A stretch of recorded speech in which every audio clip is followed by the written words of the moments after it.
అండి, నమస్తే. Welcome to Krithi's world. Arunachalam టూర్లో పార్ట్ 3 వీడియో అండి ఇది. శివ నిలయం నుండి స్టార్ట్ అయ్యాక ఫస్ట్ అయితే మాకు ఈ టెంపుల్ కనపడిందండి. ఇక్కడ దర్శనం చేసుకొని స్టార్ట్ అయ్యాము. ఇక్కడ ఆటో ఎక్కేసి అరుణాచలం తూర్పు రాజగోపురం దగ్గర అయితే దిగేసాము.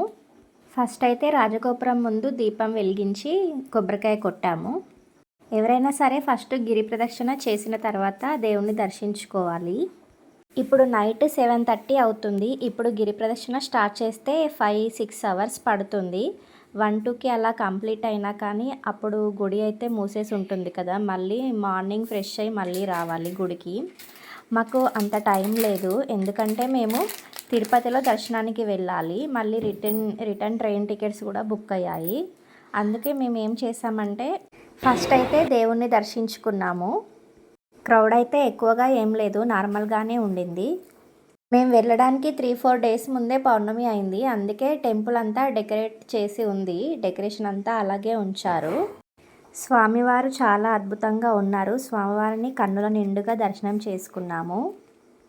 స్వామివారి గర్భగుడి పక్కన కాసేపు కూర్చున్నాము. క్రౌడ్ ఎక్కువ లేదు కాబట్టి అలా కూర్చొనిచ్చారు. పౌర్ణమి టైంలో అలా వస్తే మాత్రం అలా వీలుండదు అనుకుంటా. స్వామివారిని దర్శించుకున్నాక పక్కనే అమ్మవారిని కూడా దర్శించుకున్నాము.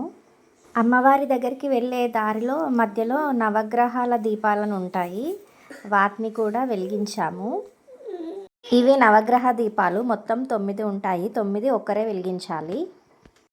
ఇక్కడ పక్కనే ఎదురుగా వెళ్తే అమ్మవారి టెంపుల్, ఇది అమ్మవారిది. ఇక్కడ పక్కనే బొట్టు ఉంది, అలాగే పేపర్స్ కూడా ఉంటాయి. కొంచెం బొట్టు కూడా తీసుకున్నాము. అమ్మవారి దగ్గర కూడా 1 నిమిషం కూర్చొని ఇలా ముందుకు వస్తే గణపతి ఉన్నాడు, గణపతిని కూడా దర్శించుకున్నాము. బయటికి వచ్చేసి ప్రసాదం తీసుకొని తిన్నాము అందరము. అలాగే పిక్స్ కూడా దిగాము. Thank you for watching.